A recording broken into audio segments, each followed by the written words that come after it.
Saya Ahmad Khairi dari mahasiswa semester 7 jurusan PAI.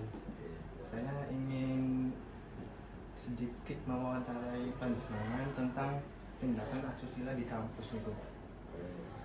Kan yang kemarin yang berita yang lagi viral itu oknum dosen di UIN Lampung melakukan tindakan asusila bersama dengan mahasiswinya, dan si oknum dosen tersebut sudah memiliki istri. Nah, menurut pandangan panjenengan seperti apa, Pak? Apa oknum dosen yang melakukan tindakan asusila seperti itu? Kalau menurut saya kan sama-sama profesi dosen ya. Iya. Dosen itu sama dengan guru, mendidik murid-muridnya. Mestinya tindakan itu tidak dilakukan karena tidak sesuai dengan apa yang telah diajarkan. Jadi merusak apa yang selama ini dia ajarkan, yaitu tentang kebaikan. Kita tahu dosen apa itu, saya juga gak paham ya. Dosen ngajar apa?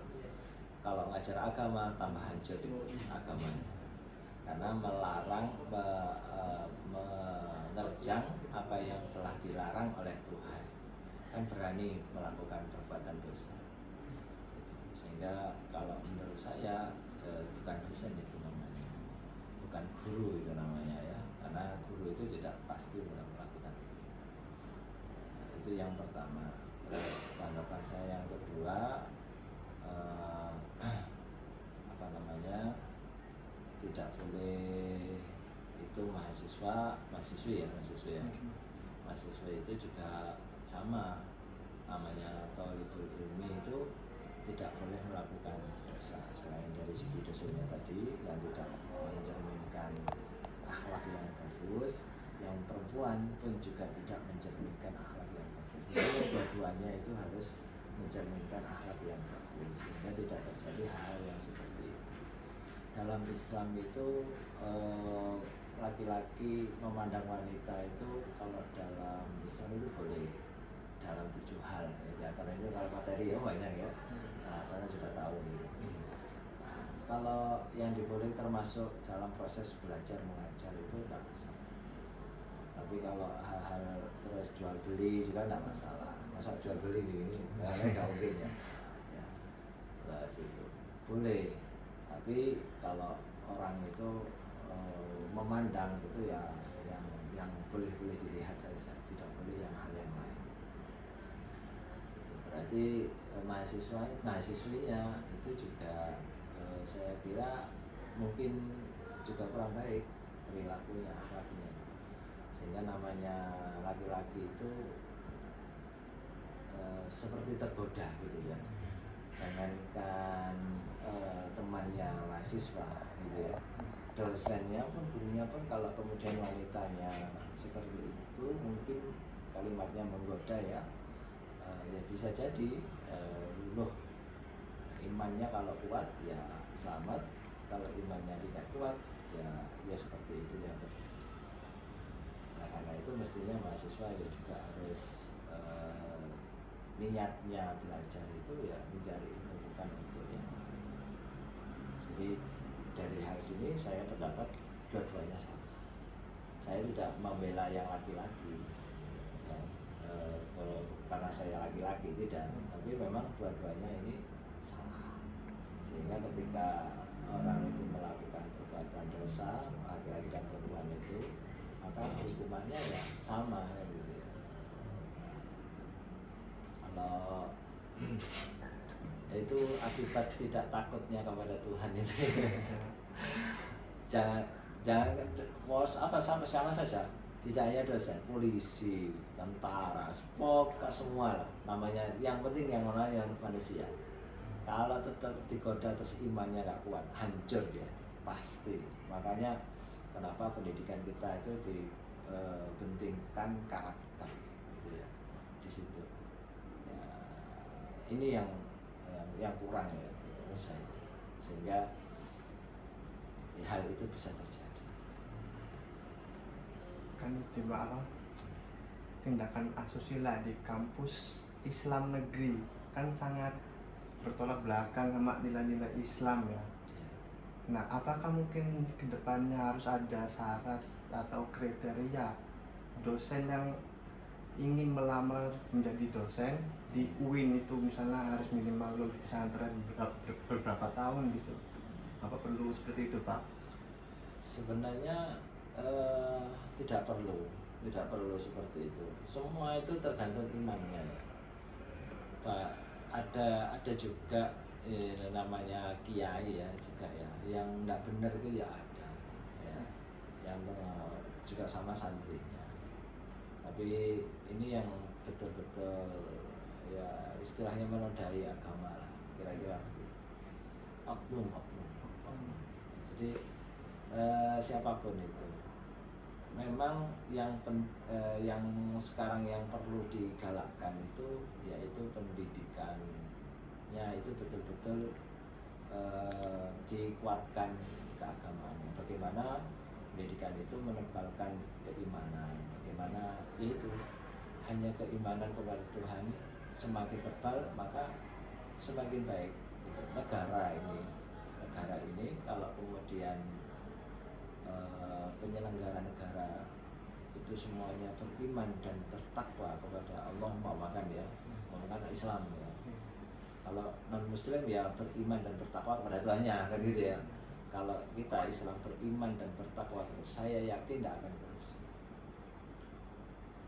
Itu kan hadisnya jelas, tidak akan mencuri. Orang ketika mencuri kalau dia beriman kan gitu ya. tidak akan menipu, korupsi ya, tidak akan berzina kan gitu ya. Ketika dia mau zina, dia beriman kepada Allah, tidak akan berzina. Dalam artian perbuatan jelek-jelek yang kita ketahui itu tidak akan dilakukan ketika imannya kuat. Jangan UIN-nya itu lembaga seperti UM, seperti Brawijaya ya. Kalau UIN-nya sama saja lah, kalau lembaganya sama. Cuman kenapa ini kok Islam? Ya memang banyak Islamnya gitu ya. Pengajarannya itu banyak Islamnya. Dan mestinya malu masa kampus yang biasanya banyak ngajar Islamnya itu kemudian melanggar apa yang dilarang oleh Tuhan, melanggar apa yang dilarang oleh Tuhan. Ya enggak begitu. Mestinya enggak begitu. Nah, tapi namanya orang iman itu kan yazitu wala yang kusur, yazitu wa yang kusur. Kadang naik, kadang turun. Kan gitu ya. Nah, ketika naik mungkin dapat pencerahan agama ya mungkin. Nah, ketika turun ini terus kemudian kena goda. Nah, itu. Kenapa saya bilang wanita ini bahaya gitu ya? Karena memang dalam ayat Al-Quran itu disebutkan PAI apa setahu zina itu diawali oleh wanita. Kenapa? Az-zaniyatu waz-zani. Ayatnya pertama yang ditunjuk perempuan. Az-zaniyatu waz-zani, laki-laki yang berzina. Pertama wanita yang berzina, laki-laki yang berzina. Itu kalau zina itu awalnya dari wanita. Saya yakin. Mungkin digoda itu. Saya nggak tahu ya kronologinya seperti apa. Wallahu alam. Tapi yang jelas kalau ayat Al-Quran menunjuk itu wanitanya dulu mulai. Terus kemudian kalau mencuri laki-laki, asariku wasarikotu, laki-laki yang mencuri, wanita-wanita yang mencuri. Nah itu berarti yang suka mencuri itu laki-laki. Jadi kalau pencurian di mana-mana itu laki-laki ratanya, biasanya yang ambil. Terus pokoknya bukan wanita laki-laki. Itu karena ayat itu ya menunjuk. Ya mungkin ada ya wanita yang mencuri, tetapi mayoritas itu laki-laki. Ya ada sih wanita yang awali zina itu ada, tapi mayoritas wanita. Ya kadang laki-laki ya ada, tapi mayoritas wanita. Maksud saya begitu. Ini kasus ini saya nggak tahu wanitanya dulu apa laki-lakinya dulu. Kalau melihat ayat itu teksnya itu wanita dulu biasanya. Nah biasanya begitu. Jadi orang itu kalau kegoda, laki-laki kegoda mungkin nggak ada niat, tapi kalau kegoda biasanya enggak. apalagi dengan kata-kata manis, dengan kata apa yang kemudian laki-laki malah dikit tergerak. Itu bahayanya di sana. Nah kan panjenengan ini kan sebagai dosen, gimana pendapat panjenengan terhadap oknum dosen tersebut yang merusak citra nama dosen itu seperti apa, Pak? Ya tentunya awalnya kita malu ya. Institut UIN itu kan tidak di Lampung toh. Di sini juga UIN, di Malang, di UIN, di Jogja juga UIN, di Jakarta juga UIN, kayak gitu ya. Ya tentunya kita malu. Kenapa dosen UIN kok seperti itu? Gitu ya. Terutama institusi UIN Lampungnya mestinya yang lebih malu itu. Walaupun itu oknum ya, oknum itu kan tidak kemudian semuanya jelek kan gitu, hanya satu. Cuma itu, yang lain kan belum tentu baik kan. Hanya satu oknum itu yang jelek, yang lainnya enggak. Saya kira itu ya. Jadi pertama ya kami sebagai dosen UIN ikut kena cipratan lah gitu. Ya kalau ditanya orang kan gini, kamu kerja apa? Saya dosen UIN. Apa ya, saya seperti yang di Lampung gitu ya. Oh bukan, saya di Malang gitu. Saya bukan di Lampung gitu ya. Gitu ya. Jadi kan image orang itu kan masuk ke sana gitu ya. Ya terus terang ya sama dengan dosen yang lain. Tapi saya juga tidak kan beda kan. Orang sudah paham, oh beda Lampung sama UIN kan beda. Tapi yang malu kan dosen Lampung semua itu. Kasihan kan dosen Lampung. Seinstansi itu tercoreng namanya kan begitu. Sebenarnya tidak ada perangkat. Jadi sampean itu bukan membawa diri Anda sebenarnya, tapi juga membawa nama kampus. Sehingga sering kita itu kalau sosialisasi kepada mahasiswa yang KKM, kepada mahasiswa yang melakukan penelitian, ingat perilaku sampai dijaga. Kenapa? Karena sampai membawa nama alma mater. Kalau Anda melakukan perbuatan asusila, itu yang kena bukan sampai toh, dosen-dosennya kena, kampusnya kena, semuanya kena. Karena itu harus hati-hati.